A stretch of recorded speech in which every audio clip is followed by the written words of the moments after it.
Welcome back, ladies and gentlemen. My name is Maddles. Joining me is Penguin, and we're getting in to game number 3 of a best of 3 of the loser bracket finals of the Emerge I-51 UK Masters. Loser bracket round 2. Round 2, 3, something.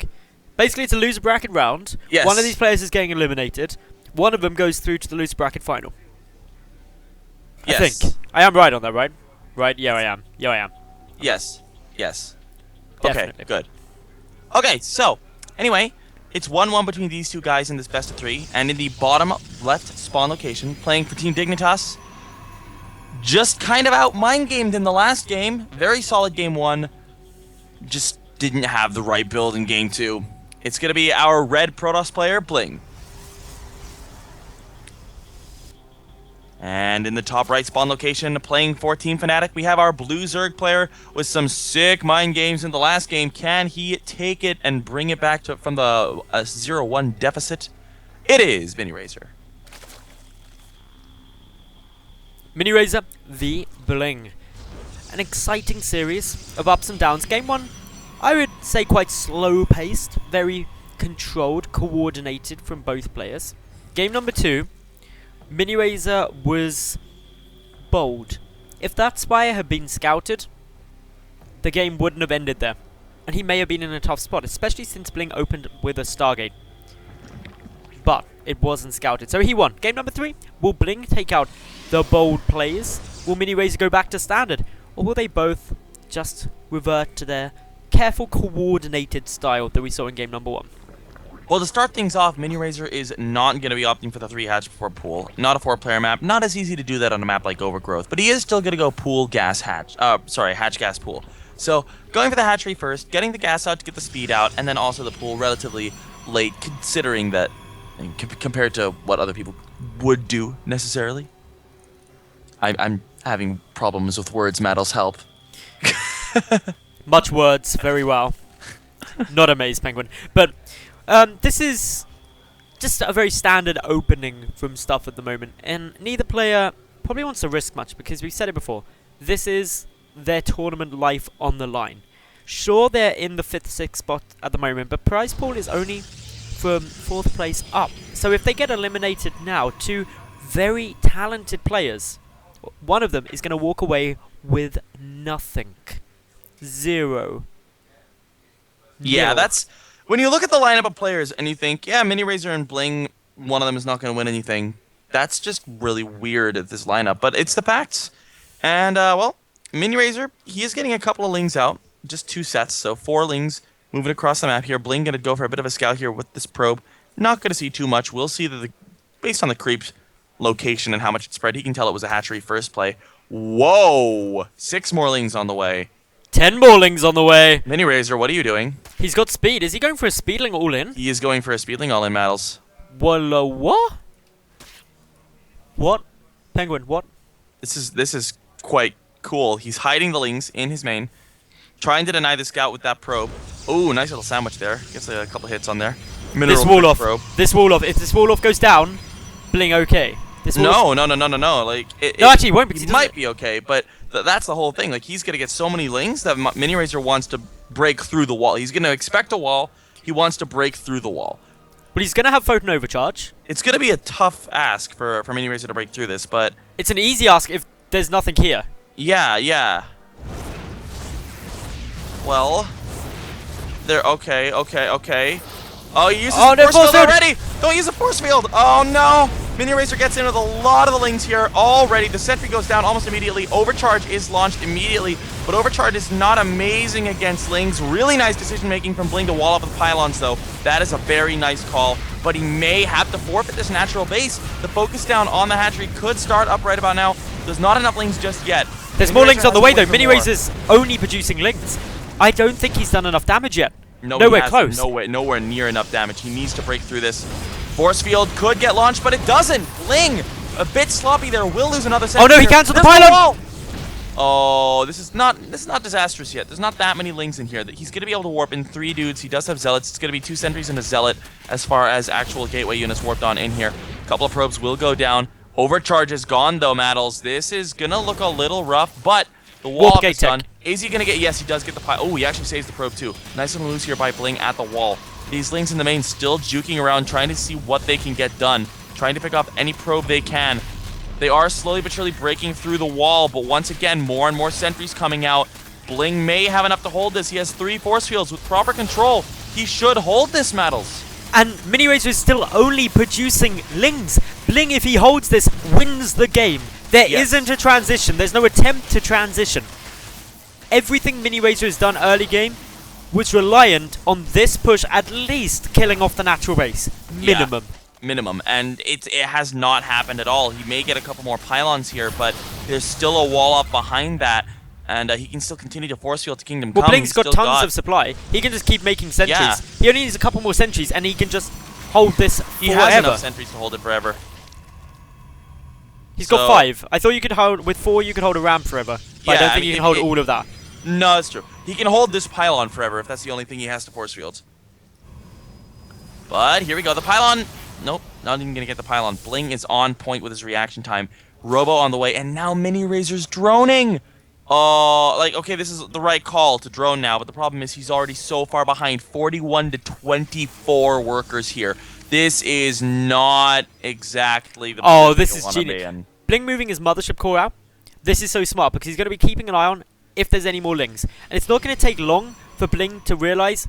Hey, wait, there is more. There's 18 more being produced now. Yeah, he stopped droning. He droned a bit and then just decided not to. I think this Overlord, it's the Overlord saw just how many probes are at the natural base. MiniRaser must have assumed that he just cannot catch up. The Baneling Nest coming down is a good move, but of course you can't Baneling bust through force fields. No, you can't. And I mean, the Baneling Nest is still a long way away. There's going to be a lot of sentry energy, more zealots being warped on in here. Bling's trying to find this army of MiniRaser. MiniRaser coming across with even more Zerglings here. It's not over yet, but Bling is in an amazing spot here. He's already getting a Robo Bay. Here we go. Nope. Maybe. The Mothership Core needs to stay forward, or the Observer does. Something does to see the Banelings coming in. Yeah. He needs to know that the Banelings are on their way. But he doesn't have enough for that many Banelings. It's only going to be like 6 Banelings. Less than that now. He's getting a lair. Is he going to go 2-base Muta with 23 workers? Well, I think MiniRaser is just panicking. With only, like, even with 30 workers, you then are left with 15 on minerals. Yeah. If you get all 4 gases, which you need if you're going 2-base Mutas. Yeah. I don't know. These extra cannons from Bling as well. He's just 100% safe. Yeah. He's getting out Colossus. Once he gets the Colossus, He could probably just push with the Colossus if he wanted to. I think he can. I mean, he's not even getting Thermal Lance. I think that's the idea. The Observer moving forward. Bling could really do with sending... Actually, no, what's he got? He's got Hallucinated Phoenix. Okay, this is fantastic. He's going to see the 4 gases. Going to see the lair coming down. He now knows everything. I think he'll push out. I think he'll move. He should. He's taken a 3rd. That could be cancelled really easily by these lings. Does he see MiniRaser? No, he doesn't.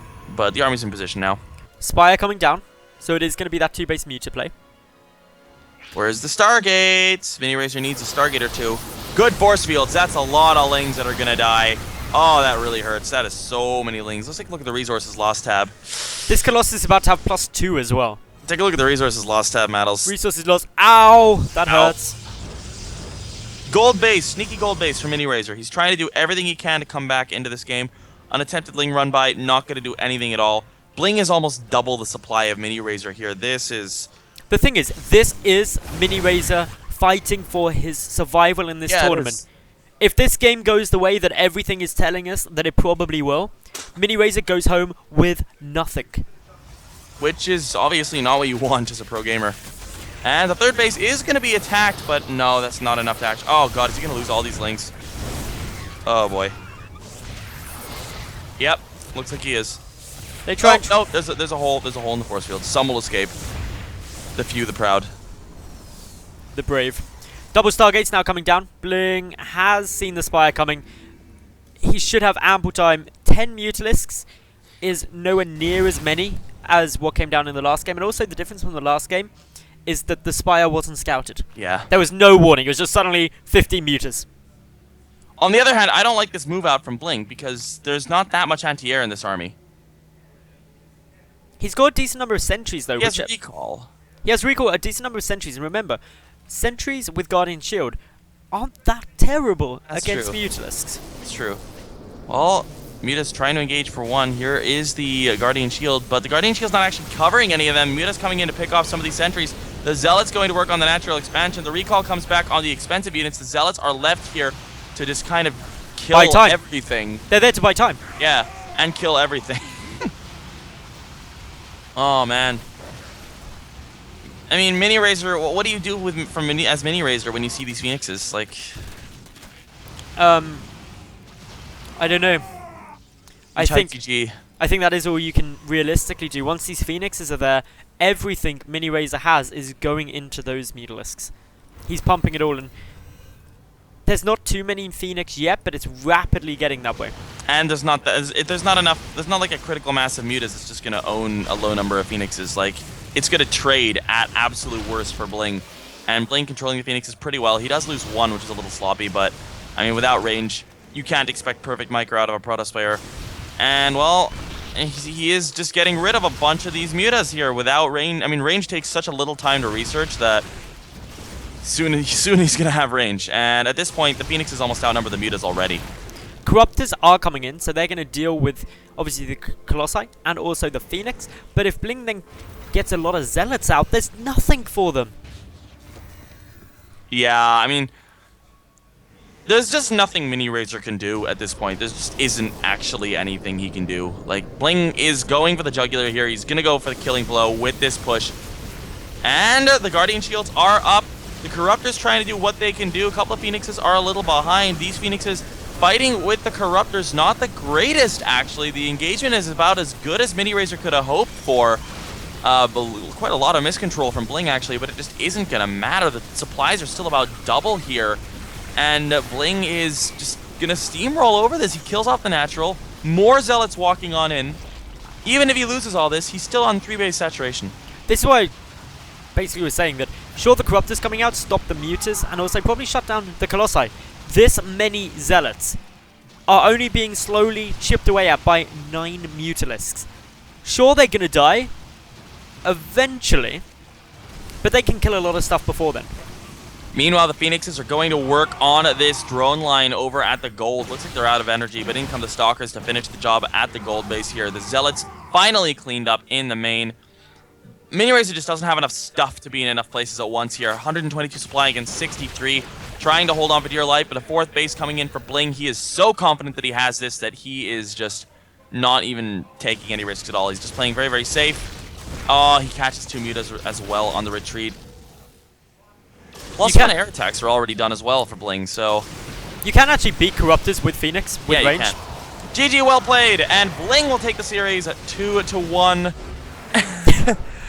And that's going to be it. bLiNG advances on to the loser bracket finals. Not Hearthstone, sorry, MiniRaser eliminated with nothing.